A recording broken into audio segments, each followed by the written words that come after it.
"Oh my God," she muttered to herself and grabbed the bathrobe off of the hook on the back of the bathroom door.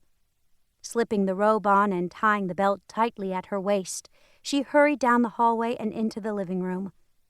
Layla flipped the light switch next to the front door to turn on the porch light and yanked the door open. A black motorcycle sat in the driveway, the rider revving the engine. Layla stuck her head out of the door and waved her arm at the motorcycle. "Max!" she hissed into the midnight darkness.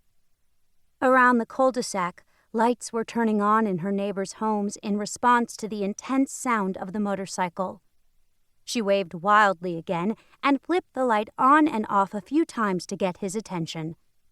Finally, Max killed the engine and climbed off the bike.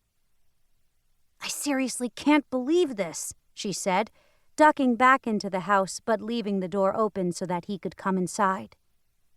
It had been more than a year since she had seen her childhood best friend, and before that, it had been another year. Now, suddenly, he was in her driveway and she had no idea why. "What the hell do you think you're doing?" she asked as soon as Max stepped into the house. Max shut the door and turned back to her.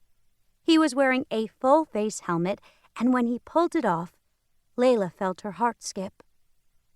It was definitely Max beneath the helmet, but the last year had put edges on his face, and he was no longer the boy who grew up next door. She drew her bathrobe closer around her and stepped further back into the house. "I needed to see you." "Did you need to wake up my entire street in the process? You've had a key since I moved in. Why didn't you just use it?"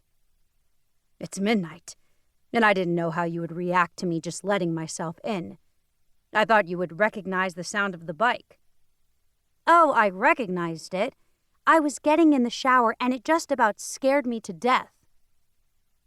She noticed his eyes briefly trail along her body beneath the bathrobe, and an involuntary shiver ran down her spine.